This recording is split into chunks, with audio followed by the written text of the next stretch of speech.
was Mazi Nnamdi Kanu able to predict Tinubu's presidency many years ahead of time? He even mentioned it more than 4 times in this broadcast, signaling conviction and certainty. If you are still doubting the coming of Biafra, doubt no more, it will surely happen. Listen to what he said about Tinubu's presidency many years before Tinubu was rigged into power. And I, of course, we and our Oduduwa people, we have a very great understanding. They know I have a lot of respect for them and regard for their history and what they have managed to accomplish. But there is one aspect of Yoruba people that you cannot reform. They are journalists, they are media. They are horrible. You know me, I speak the truth. Ordinary Yoruba person is great, is good these days, Oduduwa. But their media, their media is horrible. Absolutely horrible, horrendous. And it is because they are afraid of Fulani.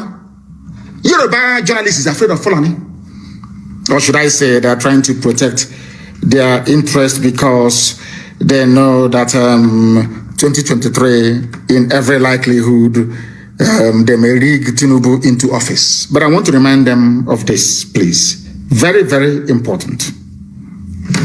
Because anytime Yoruba newspaper writes about IPOB or Mazi Nnamdi Kanu, my humble self, they will say proscribed, proscribed, proscribed.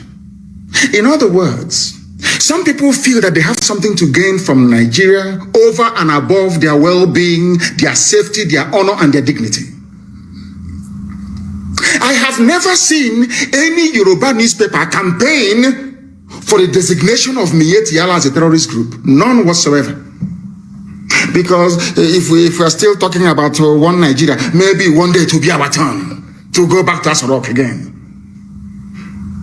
One of the hottest regions that experienced the End SARS protest is Yoruba land. And for very good reason, for that matter. But Obasanjo was in Asarok for 8 years. Did your lives improve? Jonathan was in office for 6 years. Go to Bayelsa and see how horrible life is there. Yaradua was in office. Today, go to Katsina. The late Buhari, and in whose name this present fraud is in Asarok now. Go to Katsina. Are they not kidnapping people? But I keep saying this, that people don't understand it. It's very simple logic. People prefer US visa, Canadian visa, New Zealand visa, Australian visa, Schengen visa, British visa to living in the zoo. And I asked them, the president of America, is he from your village? I mean, not all of you campaigning for tribal presidency. He's the turn of an Igbo man. He's the turn of a Yoruba man. It must come to the south. Let me ask you, all of you have houses in Dubai. You travel to America, or some of you have houses in London. In England, is the Queen of England from your village? So what it means in actual fact is that it doesn't matter where somebody comes from. It doesn't matter where a president comes from. What matters is the policies that individual is pursuing. Do you think we are that primitive and that crude enough to support any venture as daft as Igbo presidency? Look at Jonathan. I'm asking you a simple question. Look at Jonathan. Is Bayelsa any better? The so-called South-South? Look at Yoruba land. My very good father, Paya, the Banjodos who are campaigning, these are serious, learned men, campaigning for Nigeria to change. But they had their own son. Obasanjo was there for 8 years. They created billionaires like Otedola and Adenuga that owns Glo. Obasanjo empowered a few people to become billionaires, that's all. An ordinary Yoruba man or woman is suffering the same way an ordinary Biafran man and woman is suffering, the same way an ordinary middle belt man and woman is suffering, the same way even Hausa man is suffering and woman, even Fulani is suffering. Do you understand what I'm saying? Lenders may have. Do you understand what I'm saying? Do you understand what I'm saying? You allowed them to divide you. I remember End SARS very well. Shoyinka was talking about it a few days ago. You know, when you come out for a revolution, you must go to the end. No revolution is pretty. Before next time, of course, there's going to be protests next, and we are going to lead it. When next you are planning to come out to protest, before you do so, go and study the history of revolution. Russian Revolution, French Revolution, the Commonwealth, which is Cromwell's revolution in England, and George Washington's revolution in America. You could even read Chairman Mao's revolution. They are not pretty. They are not pleasant, I'm telling you. If you think that revolution is that you come out on the street, you dance to musicians, because you have seen Flavor, you have seen other musicians, you think that it's going to be a carnival, jamboree. No, it is not. They are only starting it. When the revolution failed was when Yoruba media allowed themselves to be used, because they thought that should Nigeria collapse, Tinubu will not be president in 2023. That's all. So they kept writing. They kept writing. They introduced ethnicity. They brought in tribe. They brought in religion. They kept pumping your brain with rubbish, with nonsense every blessed day. Because you were not mentally tuned or tough enough to realize that in every revolution, things are very, very difficult. Because you failed to understand this. That was why you messed up. Everybody went home. You started looking for bags of rice, bags of beans. I'm sure that some of you have finished those palliative bills that got 1 carton of Indomie. The palliative is gone. And you're still in pain and in suffering. Had we remained on the streets, forgotten about palliatives, remained on the streets, by now the zoo would have collapsed.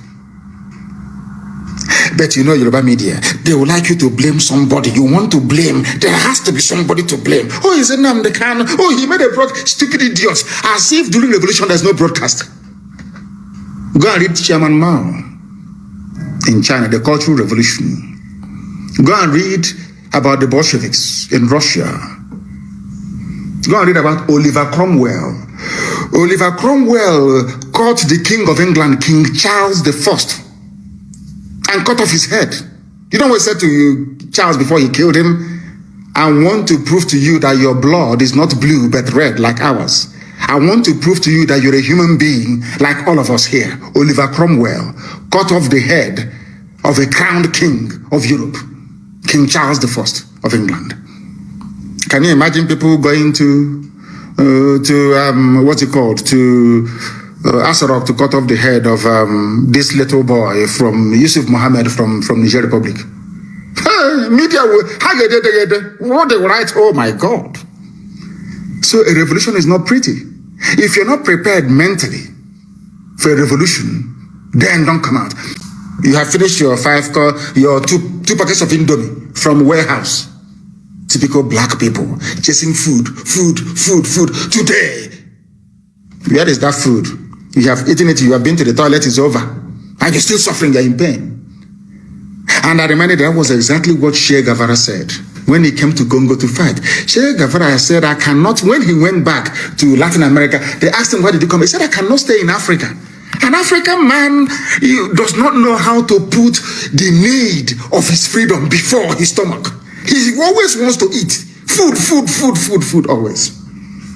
That was why he came back and went back to Latin America. The reason why I said this was because the Yoruba media is a problem in Nigeria. I'm telling you the truth. They have messed everything up. IPOB is proscribed, Nnamdi Kanu proscribed. They keep writing junk every day from idiots who don't exist. But I want to tell them something. The same Yoruba paper carried the headline, Punch. Our abductors spoke Fulfude, collected 4.5 million ransom, kidnapped Kaduna PFN chairman. This must be the most popular iSmart. PFN is Pentecostal Fellowship of Nigeria. This man, his name is Apostle Emmanuel Bago. He is telling you that those that kidnapped him, they spoke Fulfude. which means they are Fulani people. Only Fulani. That was the language I said to Yusuf Muhammad. Now that Jubril has run away, I asked Yusuf, come out and speak Fulfude. If you claim you're Buhari, because Buhari spoke fluent Fulfude. But of course, we are dealing with zoo animals. This man said it was Fulanis that kidnapped us. But the same newspaper will never recommend that all these Fulani bandits groups be proscribed. No, not at all. Do you know why? Because they don't threaten their interest of a Bola Ahmed Tinubu presidency in 2023. Now you understand. These are the type of newspapers and media houses you have in the zoo. They were the ones that came out at the height of the revolution and started writing rubbish. A very famous person talked about, I just want to talk about this End SARS protest for a minute because I've not spoken about it before now. Somebody said they were destroying properties, burning infrastructure, burning BLT or BRT bus, you know, the Lagos bus that was burnt down. Black people without conscience. My response to those individuals is this. They use those buses to transport thugs from Mushi to protest sites to Lekki Tollgate to go and kill and attack peaceful protesters. That was why that very depot was burnt down. But when they write this, they are drunk. They never go to the beginning. It's just like DSS, who are every day they keep writing rubbish. Of course, Punch and all these other stupid newspapers, they keep helping them writing rubbish every blessed day. About how I jumped bail, how Nnamdi Kanu is a fugitive. They think if they keep writing it and Google keeps prioritizing it, or somehow when I travel to America to speak to lawmakers, somehow they say, oh, you're a fugitive, I won't talk to you. See, they think that white people are stupid, as stupid as they are. Do you understand what I'm saying? They think that white people are as stupid as they are. The same newspapers, they have the video of the raid of my house when the army came to kill me, as a result of which 28 of my men died. They are aware of it. My cousin died. As a result of it, my father and my mother died of the trauma from it. They know, they have the video. And they go to church, some of them. They go to the mosque, some of them, and they read and they study. They don't know who we are. They don't know that the anointing of the Almighty Elohim is upon us. They have no idea. And when they don't so, I said to them, I am in a very wonderful company. Pharaoh went after Moses. Is that true or false?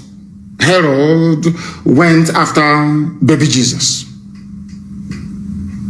Joseph and Mary took Jesus to Egypt. They fled to Egypt. Prophet Muhammad fled from Mecca to Medina. So I'm in a very wonderful company, you see. Those with the anointing of God, that is how it is. You come to kill them, you cannot kill them. But the zoo newspapers will never write about it. They want to give the world the impression that I had a court case and I don't want to appear. Nigeria need to tell you the wickedness and the evil of the mind of a black man. Very evil. Very evil. And I don't want to blame DSS for what they are doing. They are doing their job, trying their best to be a propaganda organization. They are doing their best.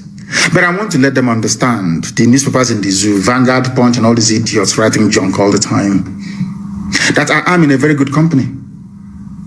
When they talk about those who escaped or who survived the state-sponsored assassination, when you mention Moses, you mention Jesus, you mention Prophet Muhammad, and you mention Nnamdi Kanu. Now you understand it, don't you? Those who are killing and abducting you in Kaduna are Fulani people, according to Apostle Emmanuel Bako. But out of fear and timidity, Yoruba newspapers will not write about or write against Fulani Janjaweedism,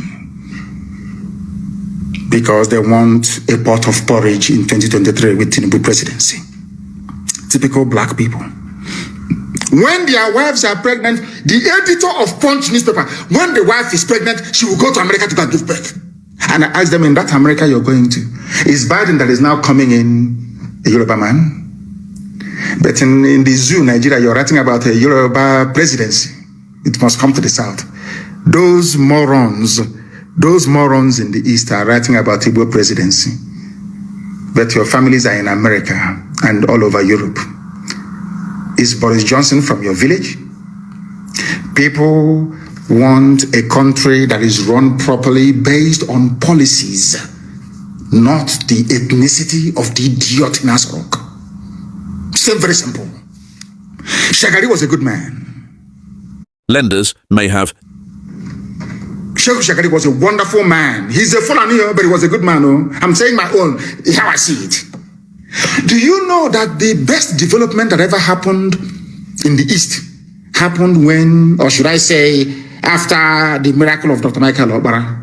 There was a period of decay and disaster until Shagari went in and Mbakwe went in. Mbakwe will go to Lagos to go and plead with Shagari. Do you know there was no time that Mbakwe actually went to Lagos and came back empty-handed? They called him the weeping governor. But anytime he meets Shagari and asks for something, Shagari will always give it to him. Do you see that? Some of you are very small. Iguacha Enugu Expressway was very, very beautiful, I assure you. Shagari built it. Fulani man. Because he had good policies. It didn't matter who was in Asarok or in Dodam Barracks or whatever, the State House or whatever. Rubbish they called it then. The policies were good. Even when Mbakwe asked us to pay survival levy to build him a state port, everybody did. You can see that Mbakwe was working. It was actually a Yoruba man, the last military administrator of Imo State before Mbakwe took over. It was him that started the Zinachi clay factory. A Yoruba man, a military administrator of Imo State. You know what this man did? This man, they have the same ceramic factory in his village in Yoruba land. I've forgotten his village. But go and Google it. The last military administrator handed over to Mbakwe. The man said, oh, I have this factory in my village. It's very good. Oh, they use clay. They make bricks. They make roof tiles. They make everything. It's wonderful. Oh, now I am the military governor of Imo State. I want to do something here. The man actually started the project in Ezinachi. A Yoruba man. Yoruba military governor of Imo State. And what am I trying to prove? That it doesn't matter where you come from. The policies you pursue is what matters. A Yoruba man started the very beautiful Ezinachi factory. Mbakwe completed it. And some idiots ruined it. Turned everything upside down. Look at it today. It's moribund. What am I saying? That people must stand up to say the truth. When you see the truth, you must speak it. You know, we are black people. Some of us are very demonic. We are possessed by a demon of greed, envy, hatred, and jealousy. It's in us. We are black people. Nobody can take it away from us. Some people must be envious. They must be jealous. They must have hatred in them. They must be horrible. That is who they are. You can't change them. But what we are preaching this very evening is that no Fulani group has been proscribed. The wretched chattering classes in the zoo, infrastructure, and I asked them which building is good in the zoo in Lagos that was destroyed. They said, oh, Sanwo-Olu went to show Yusuf Mohammed in Asarok the progress they're making. What buildings do you have? When you go to Dubai, you will bow in shame. What things do you have? I ask you. You have nothing. Absolutely nothing. And the revolution must come back. It will come back, of course. But not revolution to save.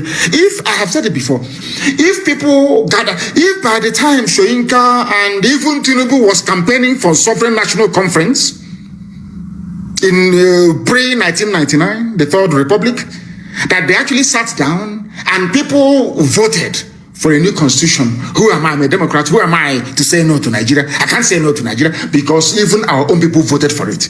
But nobody voted for Nigeria. Lugard came with Flora Shaw after drinking champagne in the evening. She was drunk. And she said, darling, why don't we call people niggers? They are niggers. It's Nigeria. And they say, Nigeria. And that's your name. And you're not ashamed of yourselves. Very sad indeed. Blind is your G, black. When it comes to IPOB, even Igbo Biafran journalists will be at the forefront of condemnation, but when Fulani attack you, kill you, molest you, rape you, cut off your heads, nothing, you can't hear from them. All in an effort to tarnish the very beautiful, how should I say, impeccable image of the largest mass movement on the face of this very earth. IPOB, the largest in the whole world, by no. You saw men when they came out.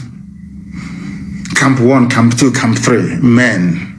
And as I wrote yesterday, and I will remind them today, if you're looking for us, please, if you're looking for Eastern Security Network, go into your nearest forest, and you get that answer that you're looking for. When people want to destroy us, they come into us and to look for traitors. As somebody wrote, some tribes can betray you 45%. But an Igbo betrayer is 100% betrayal. That is why you have them in Edo State, in Kogi State, in Benue State, everywhere, scattered everywhere. They come and they say to you, oh, you are only 5 southeastern states, Igbo states, 5 southeastern states, and the idiots stupidly agreed, leaving their brothers and sisters, and you think that God will be happy with you. And something happened in Israel. You know, when we make this comparison between Biafra and Israel, most people don't understand it. There's something happened in Israel. Do you know why Israel fell? Do you know why the Babylonians and the Romans took over Israel completely and destroyed them? Because in their stupidity, they were divided between the northern kingdom and southern kingdom. Together as one Israel, militarily they were very, very strong. After the death of Solomon, I think somebody said, I've forgotten his name, to your tent, O Israel, after fighting a war and winning it. Are you owed thousands in car finance compensation? Winning it. To your tents, O Israel. Israel was divided into 2. The northern kingdom, Samaria, and the southern kingdom, Judea. And the enemies came and picked them off. It took them 2,000 years to recover from that stupidity. 2,000 years to recover from it. They come to our land, they go to Anioma, they say Anioma is not Igbo. Even the name Anioma is Igbo, they say they're not Igbo. The idiots will agree. Some of them, not all of them. They go to Ikwere land, people who are from Unkwere, very clean and clear, answering Igbo names, Wike, Amechi, everything. Hell, we are Niger Delta, we're not Igbo. Tell us what Niger Delta means. The idiot cannot tell you. Instead, he will hand over his brothers and sisters to Fulani Janjaweed to slaughter. The same thing that happened to Israel. It's all over the place. And the enemies came and took them over. What I'm saying to you is this. If not for IPOB, believe you me, by now, some of you will be answering Musa and Amina. I'm telling you, before God and man.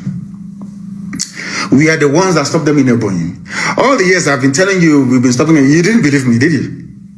It's only now that we are now proving to the world what we can do.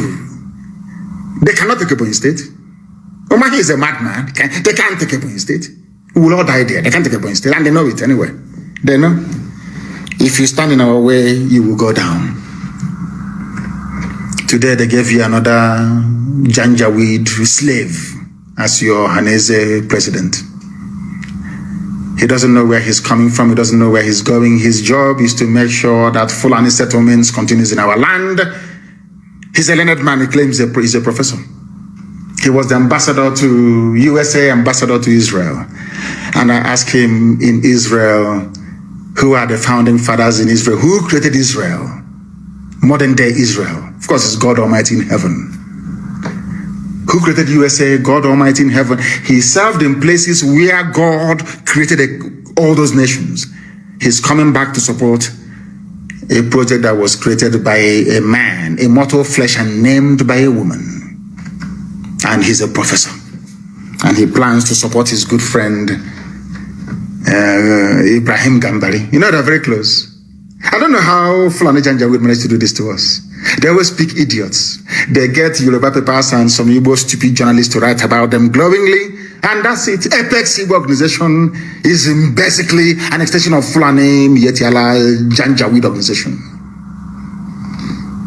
They kill your children. You cannot come together to form a security outfit. You want it to be state by state. But everywhere else, people band together as a region to float security outfit. Now that we have done that thing you weren't able to do, to support it is a problem. Because the masters in the north will be upset. They'll be very, very angry. Now you see how stupid some of them are. But some of you may still go ahead and support them. That is your business. The Ohanese election is illegitimate and cannot be recognized anywhere in the world. Instead, I'm canvassing very seriously for World Igbo Congress to take over the affairs of doing what is social-cultural whatever. Social-cultural whatever of Igbo people. That is my preference, and that's what I will push for. That World Igbo Congress should rise to the plate and do the needful. They must do the needful, because Ohanese will kill all of us. I'm telling you the truth. These people are evil. They have the money, they give them money, they pay the Vanguard correspondent in Enugu, to write Apex. Meanwhile, we are all dying. The Fulanis have installed Obiozo, their stooge. I must make it very, very clear to all and sundry that we do not recognize Ohanese and their throne and Dioshu. World Igbo Congress should replace them immediately. They are nothing. The same way they used Zeke against Ojukwu. After composing the Biafran national anthem, Dr. Azikiwe jumped ship and joined Nigeria, because they promised him that one day he will be the head of state. Some of you don't know that Azikiwe was supporting Biafra until he jumped ship. The same promise they made to Awolowo. They also told Chifawo that, don't worry, one day you'll be president of Nigeria. Did that happen? No, it never happened. The only two Yoruba men that have ever sat at the helm of affairs in the zoo called Nigeria are those picked by Fulani people. Obasanjo was picked by the Fulani. So too was Shonekon after they annulled the win of Abiola, as if we do not know. They didn't stop there. They also used an anti-Biafran demon in the person of Oba Biasika to try and finish off the job. Oba Biasika, like Chimamanda Adichie, was an intellectual. He was a professor of Ibadan, very, very learned. Oba Biasika was very bright, very intelligent. And in order to prove to the British that he was detribalized, you know that stupid word, black buffoon, they start to talk nonsense. I don't see Biafra coming. They're not together. They're talking rubbish. Trust me, Talking rubbish. Before the state of Israel was founded in 1948, the Jews all around the world were not together. They were not together. Go and read the book called Exodus. They were not together. The very prominent Jews in New York that had the money said no. In fact, they wanted to come and fight David Ben-Gurion. And at the port of Haifa, their ship was sunk. They brought arms to come and fight their own brothers, not to fight the Arabs that were attacking Israel from all corners and quarters. The same thing with us. Anybody who is a bit learned, if you write one or two things, you think you've arrived, and you can offer an opinion on Biafra, which you don't know. Very disappointingly, Chimamanda Adichie, that I had regard and respect for, was talking pure. People said you should understand it the other way. That is pure rubbish. To tell me you believe in Nigeria and you're learned, you believe in Nigeria, you went to school and you studied, and you believe in something that was created as a limited liability company, more or less, the zoo, Royal Niger Company. A white man will decide a name of a nation for you, decide what to... Wasted education. That tells you all you need to know. Now I understand the reason why they never gave the Nobel Prize to Chinua Achebe. Now I know. Before I thought I knew, but I didn't. They did not give the Nobel Prize to Chinua Achebe because he failed to denounce Biafra. Britain knew that Chinua Achebe was a hardcore Biafran. They denied him the Nobel Prize and gave it to Wole Soyinka instead. He wrote more books than Wole Soyinka. He's known all over the world than Wole Soyinka because he's a Biafran. That global conspiracy against us. His works has been translated to, is it 270? I don't know how many languages all over the world. Things fall apart. In fact, I suggest that Chimamanda goes back to read Go back and read. Things fall apart. Achebe was more famous than you are. Chinua Achebe was more famous than Chimamanda. He was a Biafran. He died a very proud Biafran. You that came up, maybe because BBC gave you an award, maybe one glass ornament. You think you've arrived, you are now dining and drinking tea with white people. You now have opinion about Biafra. What do you know about Biafra? How can a people be united when they were defeated in a war of attrition, what I call the Third World War? What do you know about Biafra? The trauma and the psychological damage we suffered during the war because of treachery from those we never expected would betray us. I'm talking about if they cannot unite. That's England, you go to that place, they call it to read stories for little children. Is the president of that place from Igbo land? They're talking about Igbo presidency. Is Boris Johnson an Igbo man? But they give you an award, and they give you all the limelight you need all over the world. And you're talking rubbish about Biafra, rubbish that you don't know about. Let me remind you, the Jewish intelligentsia in US did not support Zionism. They never supported the methods and tactics of Ergon and Haganah. Go and read their history. They blew Britain out of that very place with dynamite. That was how Britain left Palestine. Britain was in charge of Palestine. It is their job to suppress the light of God. That is their job, doing the job of Lucifer, always. They were given what was called the Palestine Mandate. Britain, very, very sad. Do you know that the brigadier who was the garrison commander, in fact, the overall commander of the British forces in Palestine was a Jewish man. He was a Jew, a British Jew. He was commanding a foreign army in the land of God, in the land of his ancestors. And he was working for Britain, trying to suppress Haganah and Ergon. They were bombed out of Palestine. Should I say the land of Israel? That's not called Palestine anyway. Bombed out of the land of Israel. And rightfully so. You see omelette, aqua, egg, fried egg. You know that egg is very precious and very beautiful. Before you can make an omelette, you must break an egg. Do you understand what that means? If you don't know what it means, please go back. Go back, please. And study it very carefully. We are prepared to break as many eggs as possible to fry this very beautiful omelette that is Biafra. We don't listen to what people say. You can talk from now till the kingdom come, write your garbage in Punch newspaper, in Nation, in Vanguard. From now till the kingdom come, it means nothing to us. We continue what we are doing. You can buy over one or two saboteurs, that is entirely your business. We number in millions all over the world. In millions all over the world. That's no two on the chama, If you financed a car in the same way they used Okadibo to rubbish Zeke. I remember Okadibo in MPN calling Zeke a mosquito, or the rant of a mosquito, whatever. The same people killed Chuba Okadibo. A very brilliant mind, once again. More recently, they now use the same criminals, now clamoring for Igbo presidency.